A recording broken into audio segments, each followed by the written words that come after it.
लहसुन की फसल जब 80-90 दिन की हो जाए उसके बाद अपन को लहसुन फसल में क्या कुछ करना है जिससे कि हमारा उत्पादन बढ़िया निकल सके। दोस्तों मैं आप लोगों को बता देता हूँ, इस वक्त हमारे पास सबसे ज़्यादा जो क्वेरीज लहसुन फसल के अंदर आ रही है वो पीलापन की आ रही है। अधिकतर जगह पर लहसुन के अंदर पीलापन आ चुका है।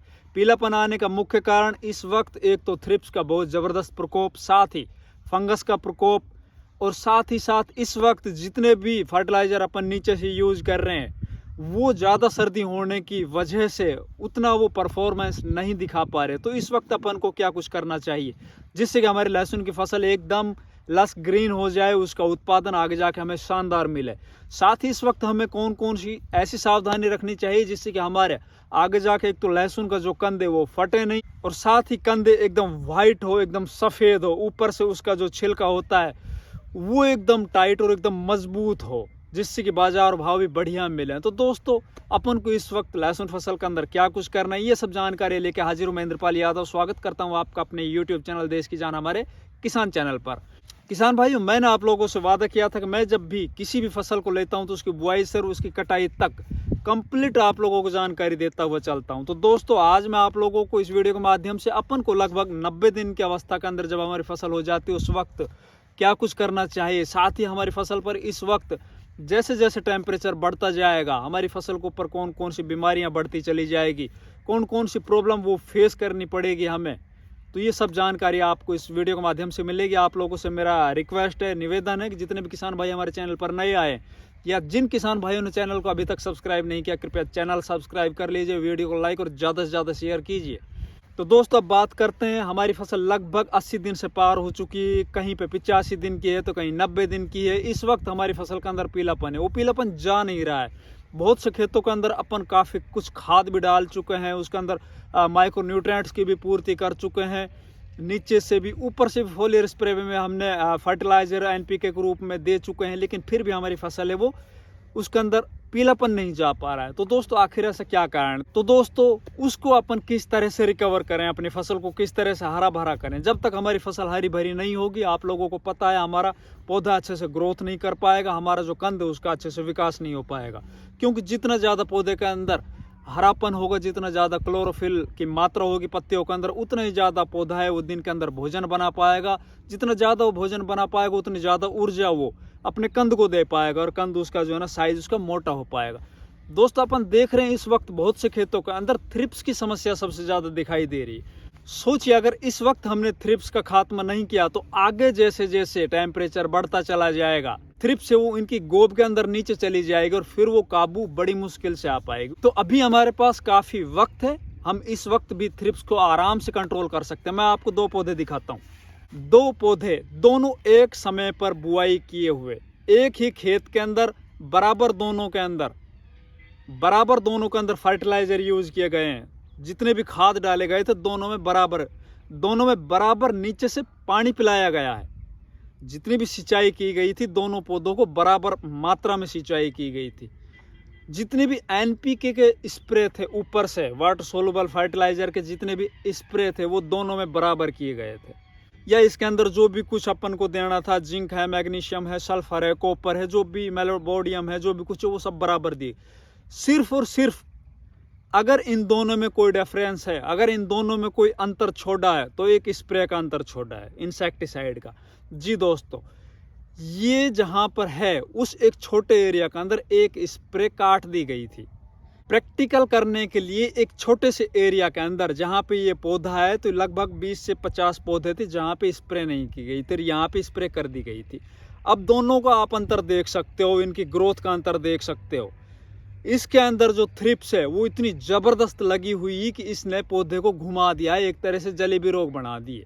इस वक्त जलेबी रोग लगने के दो कारण है दोस्तों, एक तो थ्रिप्स और दूसरा फंगस। अब जैसे ही थ्रिप्स पूरी तरह से पौधों को चट कर गई, इन पत्तियों को चट कर गई, इसके अंदर फंगस आ गई है, पूरी तरह से पौधे के अंदर स्टेमफिलियम ब्लाइट आ चुकी है।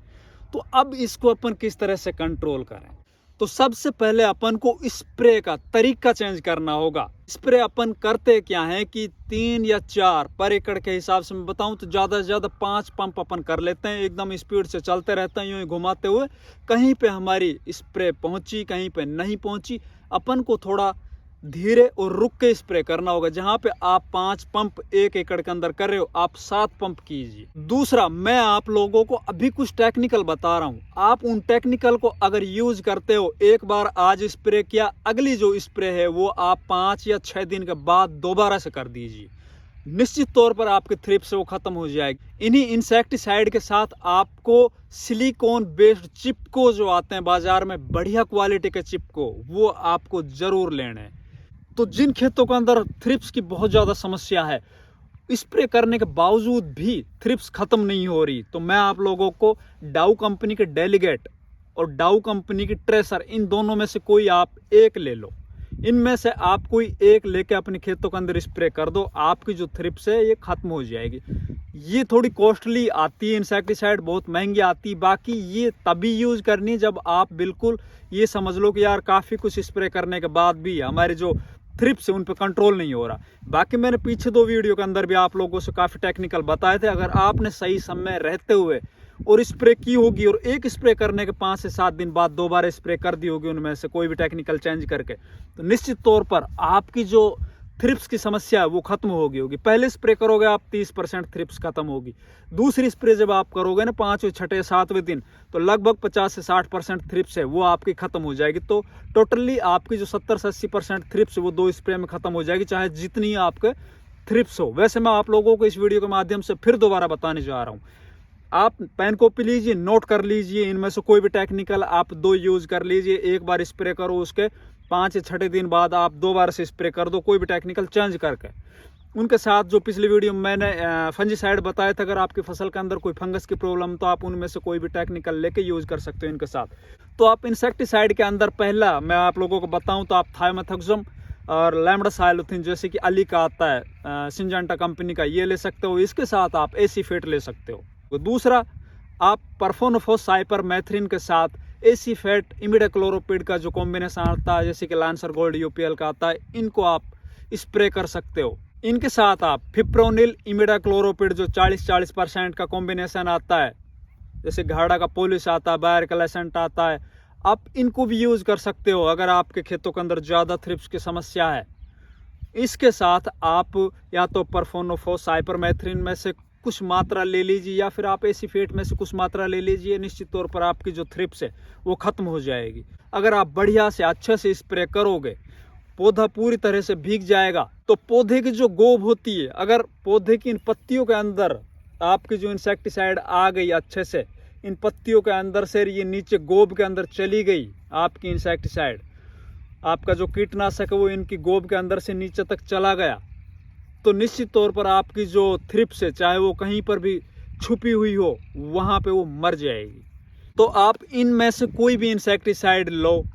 अगर इनसे भी कुछ नहीं हो रहा तो डाउ केमिकल्स का आता है ट्रेसर के अलावा एक आता है डेलीगेट, आप इनमें से भी ले सकते हो, इनकी स्प्रे करो आप। तो थ्रिप्स की समस्या खत्म हुई। अब बात करते हैं दोस्तों, अपन को कंद का विकास अच्छे से करना है। हमारा कंद है वो आगे जाके फटे नहीं, हमारा जो पौधा एकदम लस ग्रीन हो। नीचे से अपन काफ़ी कुछ दे चुके हैं, ऊपर से क्या कुछ दें। तो आप NPK 05234 और 05234 के साथ आप पर लीटर 1 ग्राम बोरोन लीजिए। आप पर लीटर 1 ग्राम बोरोन लीजिए 05234 NPK के साथ, जब आपकी फसल लगभग 80 85 90 दिन के इससे ऊपर हो जाए। बोरोन स्प्रे करने से दोस्तों आपका जो कंद है जो आगे जाके फटता है, कई खेतों के अंदर अपन देखते हैं, तो फटने की समस्या वो बहुत हद तक कंट्रोल हो जाएगी। और 05234 से एक तो फास्फोरस की पूर्ति हो जाएगी, एक पोटास की पूर्ति हो जाएगी। पोटास है वो पौधे के कंद को फुलाने में सहायक होता है, फास्फोरस होता है वो नीचे जड़ों को, अभी तो जड़ों की बहुत ज़्यादा लंबे टाइम तक आवश्यकता पड़ेगी पौधे के अंदर, इसकी जो अहमियत है काफ़ी आगे तक चलेगी। तो जड़ों के अंदर भी काफ़ी अच्छा विकास होगा, और साथ ही जो कंद है उसको मोटा करने में फास्फोरस और पोटास दोनों को बहुत बड़ा रोल होगा। अब अपन बात करते हैं नीचे से क्या कुछ दें। जिन खेतों के अंदर हल्का पीलापन दिखाई दे रहा है, तो उसके अंदर आप इस अवस्था में यूरिया की बजाय कैल्शियम नाइट्रेट यूज कीजिए।